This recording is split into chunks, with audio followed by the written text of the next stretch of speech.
The day I rose. The day I rose, Seema.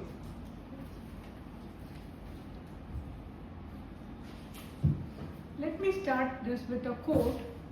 As George Adair says, everything you ever wanted is on the other side of the dash. Good evening, fellow Toastmasters and my dear guests. Good evening. Before joining this Toastmaster Club, even ordering food looked like a public speaking class for me. When the waiter asked me, "What do you want?" I would just say, "Anything is fine."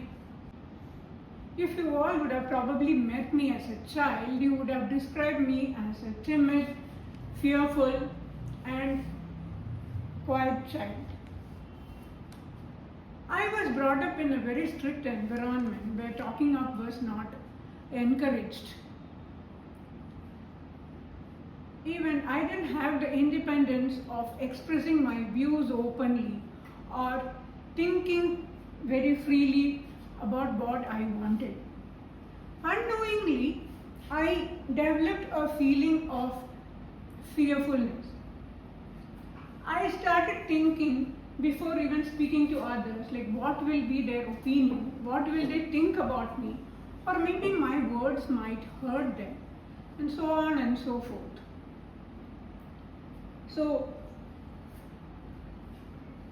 But as a student, I was always a topper. Is that not surprising? But behind this picture of a perfect student was a girl who was terrified of failing. Since I was scared of failure, I never took anything risky. I used to avoid situations which will bring me into limelight. Why? Because I was happy in my own comfortable zone. But as you all know, God has a way to push us out of our comfortable zone, right? Yes. So after years, I landed up in a job which required me to speak up. I need to do presentations. I need to interact with people, and I need to talk about what my views are. I was prepared because I knew the subject very well. But when I come to the stage, I start shivering, my words start trembling, and even the small words disappear from my mouth. So, when this happened, I happened to meet one of my friends who was also a Toastmaster. So, hearing to my story, he suggested me, "Why don't you join a Toastmasters Club?" Back home, I did my research on what Toastmaster is and what do they do. And I also found a Toastmaster Club close to my house.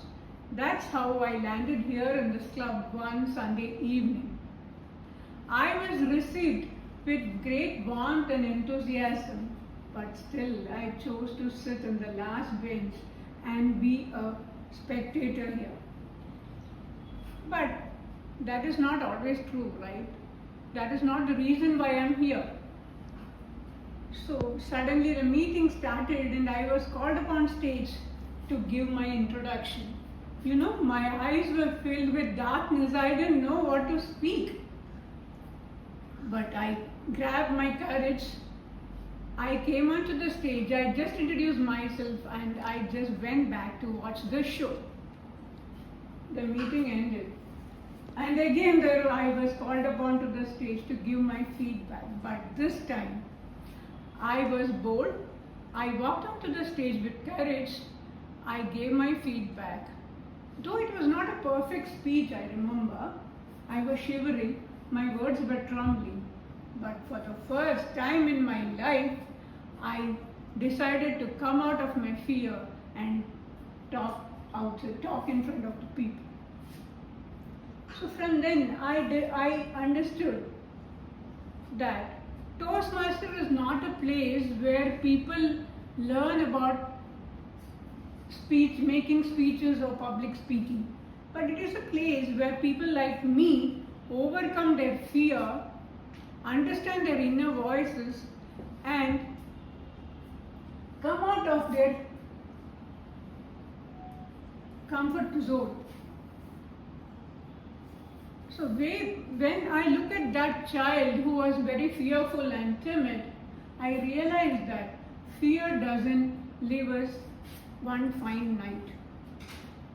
It is when we decide to move out of our comfortable zone, the fear slowly moves away from us. So our words matter, our story matter, but the courage starts when we decide to move out of our comfort zone. Or the fear leaves us when we decide to move out of the comfort zone. So as told by George Adair, everything you ever wanted is on the other side of the fear.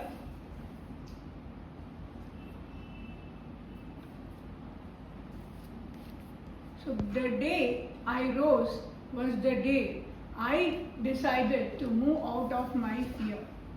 So I leave you all with just one question. When is your day to move out of fear? When is your day to race? Thank you all.